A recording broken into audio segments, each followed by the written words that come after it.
Hey guys one second welcome back to my channel makeup for love and desire. तो आज के আমি তোমাদের সঙ্গে বান্ধবীর গায়ে হলুদে কিভাবে তোমরা সাজতে পারো সেটার একটা মেকআপ লুক শেয়ার করেছি। আর সামনেই তো হোলি আর আমাদের বাঙালিদের প্রিয় বসন্ত উৎসব, তো অ্যাজ ওয়েল অ্যাজ সেম এই লুকটাকে কিন্তু তোমরা বসন্ত উৎসবের জন্য ক্যারি বা ক্রিয়েট করতে পারো। আর দেখতে পাচ্ছ মেকআপটা কিন্তু একদম সিম্পল, বাট মেকআপটা ভীষণ ডিউই আর গ্লসি একটা মেকআপ লুক। তো কোন কোন প্রোডাক্ট ইউজ করে তোমরাও এরকমের সিম্পল আর গ্লোয়িং একটা মেকআপ লুক ক্রিয়েট করতে পারবে সেটাই আজকে ভিডিওতে শেয়ার করবো। তো চলো দেরি না করে ভিডিওটা স্টার্ট করা যাক। আর হ্যাঁ, প্রত্যেকটা প্রোডাক্টসের লিঙ্ক কিন্তু তোমরা ডেসক্রিপশন বক্সে পেয়ে যাবে, তো লিঙ্কসের জন্য ডেসক্রিপশন বক্স চেক আউট করতে কিন্তু একদম ভুলো না।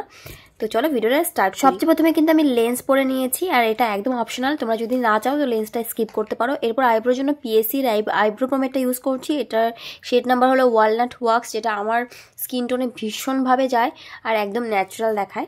তো এটা দিয়ে তোমরা হেভি লুকও ক্রিয়েট করতে পারবে, আর খুবই সিম্পল আর খুবই সাধারণভাবেও কিন্তু আইব্রোটাকে ড্র করতে পারবে। তো একটা অ্যাঙ্গেল ব্রাশের সাহায্যে আমি আমার আইব্রোটাকে ড্র করে নিচ্ছি। আর এই ব্রাশটা যেটা আমি এখানে ইউজ করছি সেটা হলো সুইস বিউটির একটা অ্যাঙ্গেল ব্রাশ, এর সঙ্গে স্পুলি ব্রাশও পেয়ে যাবে। এক সাইডে অ্যাঙ্গেল ব্রাশ আর এক সাইডে স্পুলি ব্রাশ। এরপর আমি এখানে কনসিলারের সাহায্যে একটা প্লাস্টার ব্রাশের সাহায্যে আইব্রোটাকে ডিফাইন করে নিচ্ছি। এটা আমার করতে হবে, আইব্রো ডিফাইন না করলে আমার মেকআপটা খুব একটা ভালো লাগে না। তো আমি সবসময় আইব্রোটাকে ডিফাইন করি, এতে মেকআপটা অনেক বেশি ক্লিন দেখায় আর আইব্রোটাকে অনেক বেশি ডিফাইন আর নিট অ্যান্ড ক্লিন দেখায়। আর তারপর আমি সেম কনসিলারটাকে আইলিডে অ্যাপ্লাই করে নিয়েছি অ্যাজ আই শুড বেস। আর আজকে কিন্তু আইলিডটাকে কমপ্লিট করবো ফার্স্টে।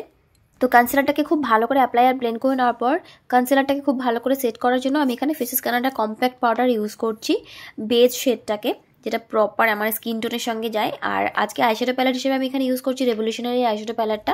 সবচেয়ে প্রথমে এই লাইট পিঙ্ক শেডটাকে নিয়ে অ্যাজ এ ট্রানজিশন শেড আমি অ্যাপ্লাই করে নিচ্ছি ক্রিজ লাইনে, আর খুব ভালো করে সার্কুলার মোশনে ব্লেন্ড করে নিচ্ছি। তারপর সেম প্যালেট থেকে একদম এই লাইটার শেডটাকে সেম ব্রাশের সাহায্যে নিয়ে আমি কিন্তু মিডল আইলিডে অ্যাপ্লাই করে ক্রিজ লাইন পর্যন্ত ব্লেন্ড করে নিয়েছি। তো আমি সেম ব্রাশটাকে এখানে ইউজ করেছিলাম, কারণ আমি সেম ব্রাশটাকে কিন্তু ক্লিন করে ইউজ করেছি। তো যদি তোমাদের কাছে মনে হয় যে সেম ব্রাশটা দিয়ে ভালো হবে না, তোমরা কিন্তু অন্য ব্রাশ ইউজ করতে পারো। এরপর আমি খুবই বেসিক একটা লাইনার ড্র করে নিয়েছি। তোমরা যে কোনো ম্যাট আর জেড ব্ল্যাক আইলাইনার ইউজ করতে পারো। আর আই মেকআপটাকে এইখানেই রেখে আমি কিন্তু ফেস মেকআপটা স্টার্ট করে দিয়েছি। সবচেয়ে প্রথমে আমি একটা প্রাইমার অয়েল অ্যাপ্লাই করে নিচ্ছি। আর যেহেতু আমার স্কিন টাইপ অনেক বেশি ড্রাই, তো আমি প্রাইমার অয়েল অ্যাপ্লাই করছি। তোমরা চাইলে কিন্তু সিলিকন বেস প্রাইমারও অ্যাপ্লাই করতে পারো বা হাইড্রেটিং প্রাইমারও অ্যাপ্লাই করতে পারো। এরপর ফাউন্ডেশনের জন্য আমি এখানে মেবলিনের এই ফাউন্ডেশনটা ইউজ করছি। তো ফাউন্ডেশনটাকে ডিরেক্টলিভাবে অ্যাপ্লাই করে নিয়েছি, তারপর ব্রাশের সাহায্যে পুরো ফেসে স্প্রেড করে নিয়েছি, ড্যাবিং পোর্শনে এইভাবে অ্যাপ্লাই করে নিয়েছি। আর অবশ্যই নেক এরিয়াতেও অ্যাপ্লাই করে নিয়েছি। নেক্সট একটা ড্যাম বিউটি ব্লেন্ডার দিয়ে খুব ভালো করে ড্যাবিং পোর্শনে সবকিছু ব্লেন্ড করে নিয়েছি। আর ফাউন্ডেশনটাকে খুব ভালো করে ব্লেন্ড করে নেওয়ার পর কিন্তু আমি এখানে ডিরেক্টলি হাইলাইটিং কনসিলার অ্যাপ্লাই করে নিয়েছি। তো কনসিলারটা ভীষণ ভালো, ভীষণ পছন্দের আমার একটা কনসিলার। এটা হলো ক্যারেক্টার কসমেটিক্সের একটা কনসিলার, দারুণ একটা কনসিলার। তো এটা যবে থেকে কিনেছি আমি জাস্ট অবসেসড হয়ে গেছি, এত ভালো কনসিলার হতে পারে। আমার স্কিন টাইপের সঙ্গে খুব ভালোভাবে যাচ্ছে, প্লাস আমার স্কিন টোনের সঙ্গে এই শেডটা খুব ভালোভাবে যাচ্ছে। তো কনসিলারটাকে অ্যাপ্লাই করে নেওয়ার পর কিন্তু আবারও সেম ওই ড্যাবিং পোর্শনে ড্যাম বিউটি ব্লেন্ডার দিয়ে খুব ভালো করে ব্লেন্ড করে নিয়েছি সব কিছু। তো এরপর আমি এখানে ফেসেস কানাডার একটা লিপস্টিক নিয়ে নিয়েছি, এই আলট্রা ইন্টেন্স এইচডি ম্যাট যে লিপস্টিকগুলো হয় সেগুলোর মধ্যে থেকে এসপ্রেসো ব্রাউন এই শেডটা আমি ইউজ করছি ফেস কন্ট্রোলিংয়ের জন্য, যেটা খুব ভালো করে মানে ক্রিম কন্ট্রোলিং হিসেবে কাজ করে। তো আমি এটাকে খুব বেশি ইউজ করি, মানে রেগুলার বেসিসে আমি খুব চটজলদি রেডি হওয়ার জন্য এটাকে ইউজ করি কন্ট্রোলিংয়ের জন্য। আর খুব ভালোভাবে ব্লেন্ডও হয়ে যায়, খুব সুন্দর একটা ন্যাচারাল লুকও দেয়। তো এভাবে এটাকে আমি অ্যাপ্লাই করে নেওয়ার পর কিন্তু খুব ভালো করে ব্লেন্ড করে নিচ্ছি। তবে যাদের ফেস অলরেডি স্কাল্পটেড, মানে খুব একটা শার্প লুক এমনিতেই আসে, তারা কিন্তু ওই কন্ট্রোলিংটাকে স্কিপ করতে পারো। যেহেতু আমার ফেসটা অনেক বেশি রাউন্ড শেপের আর ফ্ল্যাট দেখায় একদম ফাউন্ডেশন অ্যাপ্লাই করার পরে, সেই জন্য আমাকে কন্ট্রোলিং তো করতেই হতো।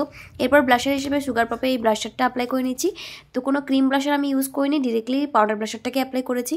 আর সব কিছু ভালো করে ব্লেন্ড করার জন্য আর সব কিছু ব্যালেন্স করার জন্য ফেসেস কানাডার কম্প্যাক্ট পাউডারটাকে এভাবে পুরো ফেসে আর নেক এরিয়াতে অ্যাপ্লাই করে নিয়েছি, যাতে পুরো মেকআপ লুকটাও সেট হয়ে যায় আর কন্ট্রোল ব্লাশার সব কিছু একসঙ্গে খুব ভালো করে ব্যালেন্স হয়ে যায়।